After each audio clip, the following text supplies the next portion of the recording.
Ladies and gentlemen, boys and girls, how are we doing? You guys know who I am. This is Dylan. I am so stoked. I'm with a lot of my good buddies from recovery. We got Greg behind the camera, my boy Dylan to the right of me, my boy Sam to the left, and we're here to answer all of your questions. We're coming through as promised, and this is Recovering or Former Addicts Answer All of Your Questions. All right, gentlemen. First question we have here.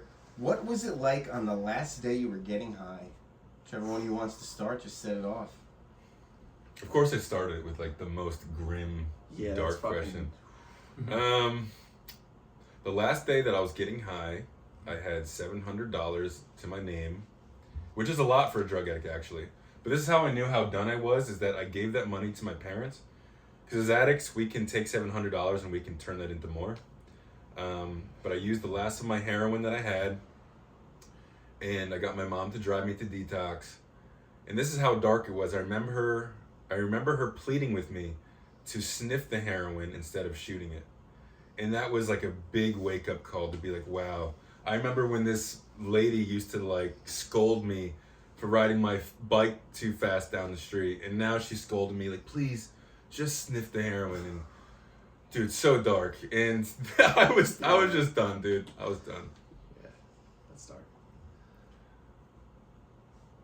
All right, so the last day for me, so kind of a short backstory. I had met this girl in detox who was actually currently my girlfriend. But anyway, we were kind of holed up in a hotel for a week, and I'm not sure what prompted this, but we decided to get in my car and drive out to Long Island and squat in what used to be her grandfather's house. And so we were essentially just there with, together with her pit bull, some crystal meth, some alcohol, maybe a little bit of GHB, some pills, and Sounds about right. yeah, Very and nice.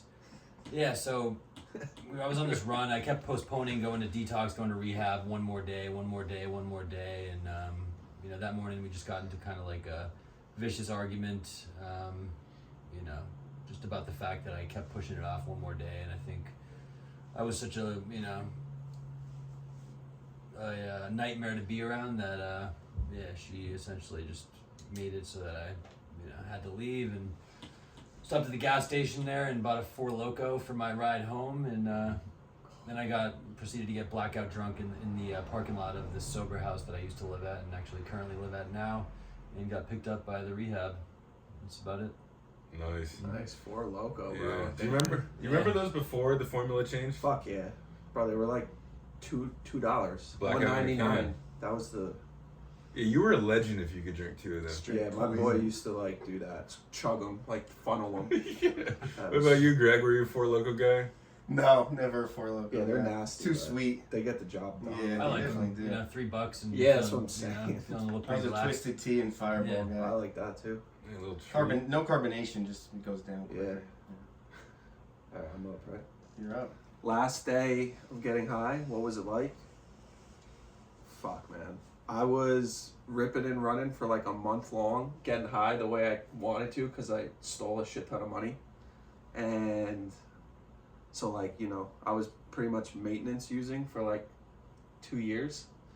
But that last month, I stole a bunch of money and I was getting high the way I wanted to, doing a shit ton of oxys and Xanax, all sorts of stuff.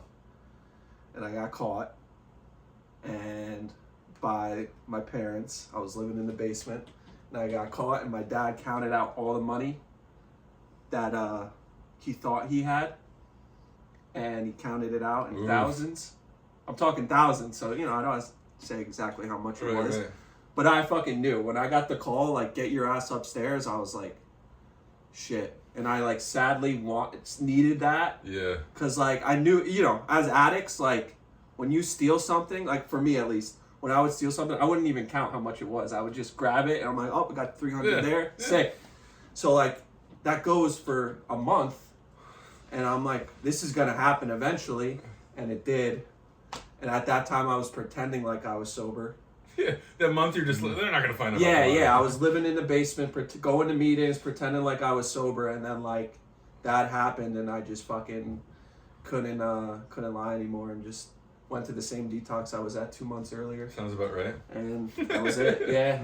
They gave me the boot. If you hadn't looked when you did, you probably would have taken all of it. I mean, Well, I knew better. I knew better not to take all of it. Yeah. You know? Just to leave But the little by illusion. little, I was, it would have been I down was almost shocked. nothing. I was shocked it took that long for him to Yeah, realize. sure. it. Because in your mind you're thinking, if there's money there, they're just gonna glance at it. They're not gonna count it because they know it's there. Well, that's what. Hopefully I they're had adding to it. Well, so what I'm I saying realized after maybe the couple days before where I grabbed the fucking envelope, it was real low, real small, and I said, It's just "Shit." thin.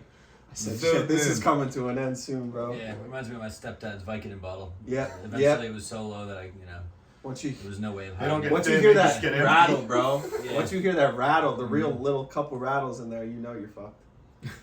Yeah.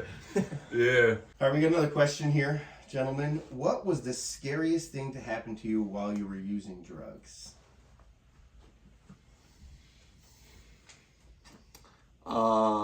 Definitely getting robbed.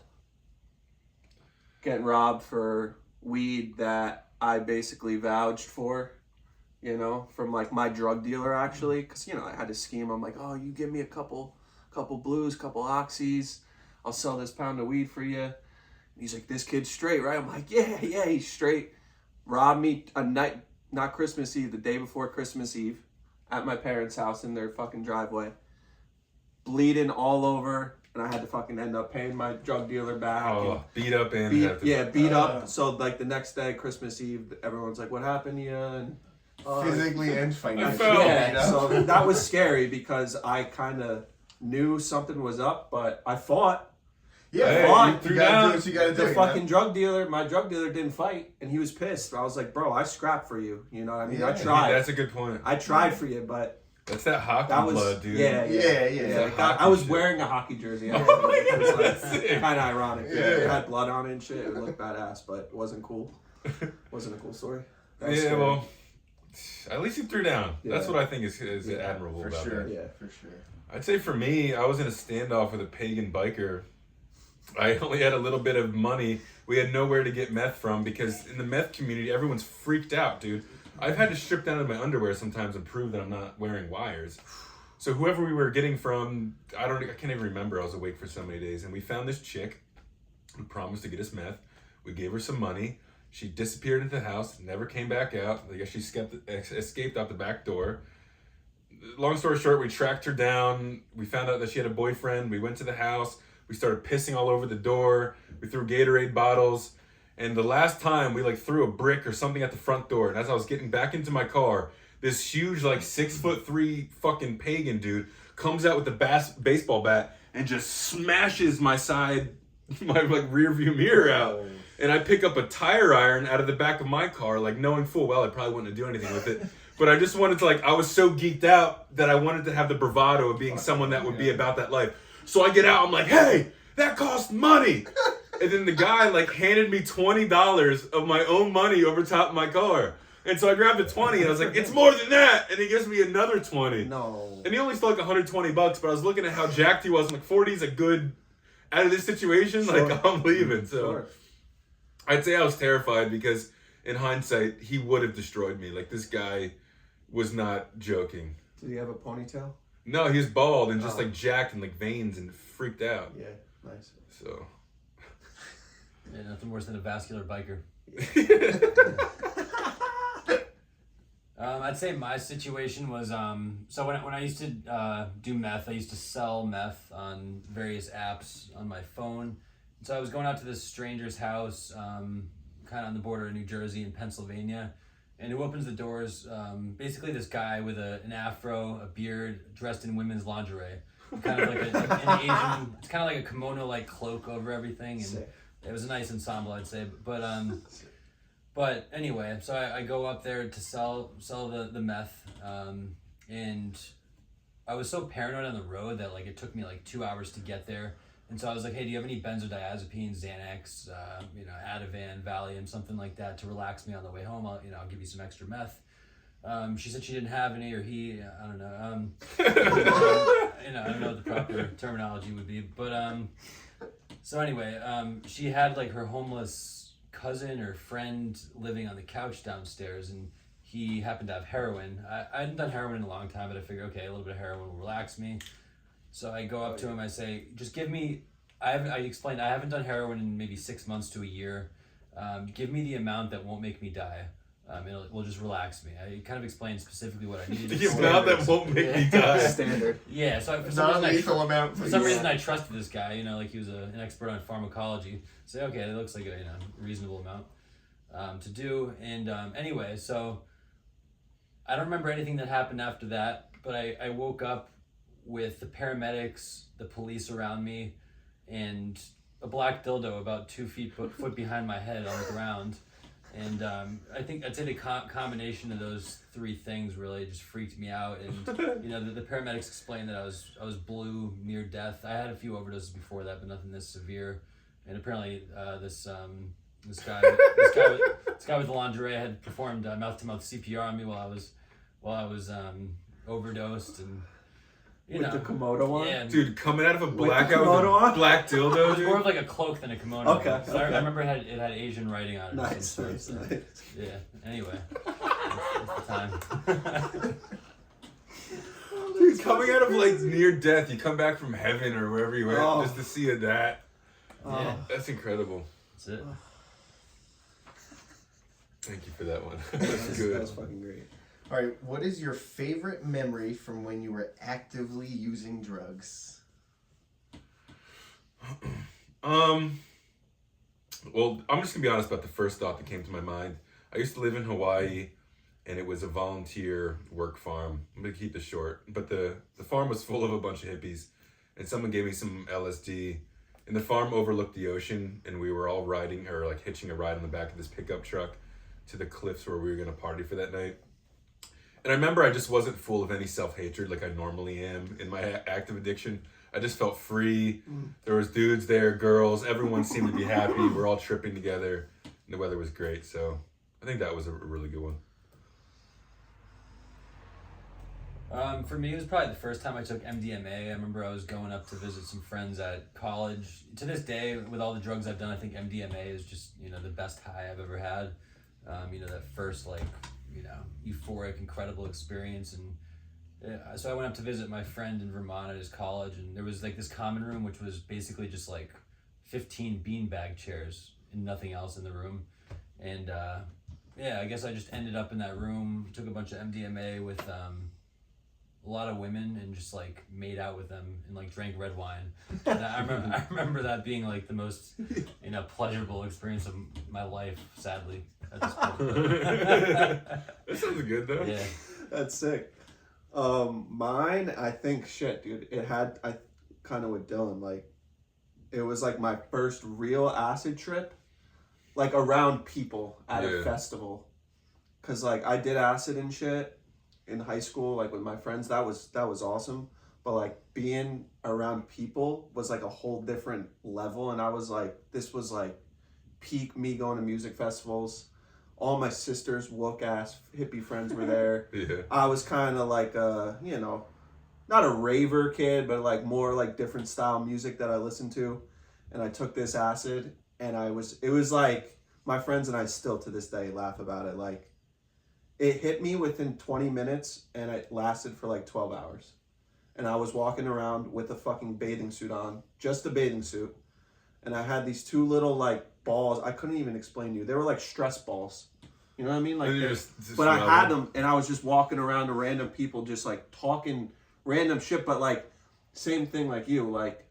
I had a lot of fear a little bit, but at the same time, there was so much peace. There's some bliss. Because I was the music was going. I was yo, we're in the middle of fucking New York State, in the middle of a field.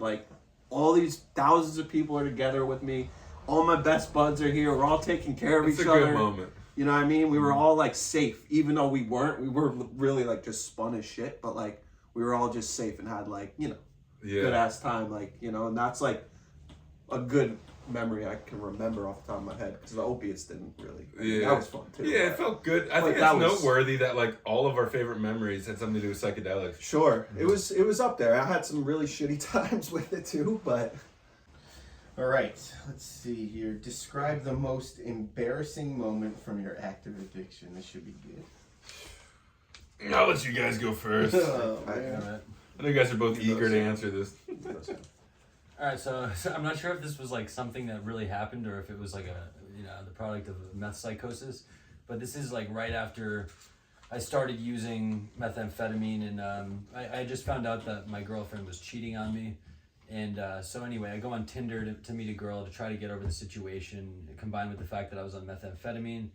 I end up in my bedroom in Pennsylvania, essentially trying to produce an erection for 8 hours unsuccessfully with this girl. I love how you say it so scientifically. And it didn't happen, so I mean that in itself was embarrassing. But then I realized the window like is right on the sidewalk, a very public sidewalk, and there was just no curtains. Like it was like, and I went outside the next day to look in to see how visible it was, and it was just basically like clear as day. Like people were probably watching the entire situation go down.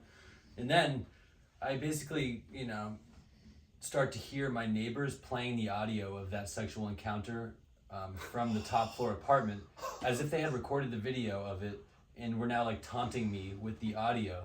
I'm not sure if that part of it was real. Everything else that happened was real. A little bit of that. And I just remember like, okay, they're gonna send this to to my ex-girlfriend. They're gonna do this and that, and just the fact that they witnessed it and have it on video. Maybe happened, I'm not sure, but that's amazing. But I was definitely embarrassed. It's like, what's more likely, that it's a meth psychosis or the people upstairs somehow wired the apartment, filmed it with the audio, and then they're blasting it on loop. Oh my to be like, I oh, wonder if it would have helped if you knew that people were watching. Yeah, right. Like the night before. Yeah. You saw them all lined up outside. Yeah, egging you on. Like, for sure. like Christmas carolers just watching. It was You got around your Christmas worked time, up. so. Nice. The other part of it that made me think it probably wasn't real is that I got so freaked out that I just took a walk around the block and I heard the same audio from people's car stereos passing by, and then after that I was like, that's probably not reality if I'm hearing it from that. yeah, if there's like a mixtape and people are playing it in their cars, it's probably not real. Went viral real quick. Yeah. I think like the most embarrassing shit for me was always involved drinking and like a relationship with a girl. Like have you ever been that guy that like you wake up and you just like you were a fucking asshole? Yeah, you were cringe. You were cringe, all my boys. Been my But life. this one was alcohol and LSD, which was like I had a really good experience. This one was alcohol and LSD, and I was in a super toxic relationship at a small little festival, maybe 1,000 people. Took random acid from some random hippie, Oof. which was great. It was free, but like I was not ready for it, for how strong, and I was drinking, and I was running up to random people because I was convinced that my girlfriend wanted some other guy. And I was literally going up to random people. I had my phone in my pocket. I was asking them like, do you know where my phone is? Do you know where my girlfriend is? Going up to everyone in the festival. It's small. I mean, not everyone. Is she in your tent? Yeah, no, literally. Is she getting 'cause double teamed? That fear and that insecurity shit hit me. And I was shit-faced drunk. Oh, yeah. And then, like... And your mind gets creative. And then, like, my friends... Fucking everyone here. I was so, like, manipulative to, like... They knew how toxic our relationship was. But, like, the next day, they, like, had an intervention with me. Basically, like, yo, like, you guys are fucking nuts. Like, you need to stop drinking or doing this shit around us because we don't fuck with it. That embarrassing shit was, like, that hurt. You know what I mean? That was, like, what I can think off the top of my head. It always involved drinking. Yeah. That's a hard pill to swallow. Like, the day after. Yeah. And you're all, like, fucked up. And I'm like, oh, we had a good time, right? And they're all like, yo, and then you're just like hungover. I was that guy for a whole decade. Right. Yeah, that's what I'm saying. Like, I still am that guy. Right. I still have the embarrassment and the shame in moments like that. That one. It's like a flash of just embarrassment when you're like in the shower and remember something like that. And you're like trying to like think, oh yeah, it was fun, right, guys? Like we're all chilling, and they're like, yeah. You guys had the same amount of fun I did, right? Oh.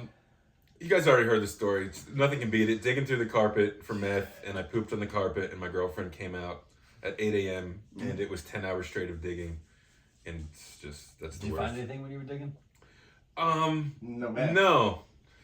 Lots of No, stuff just that a lot of, might have macaroni, a lot of different a stuff. lot of like dog hair. A lot of debris, dog hair, a toenails. lot of debris. No meth though. And that the debris almost might have been harder to explain than the poop on the floor. Like, why was there a neat pile of different color coordinated debris? Looked like you vacuumed and then dumped it out and sorted it.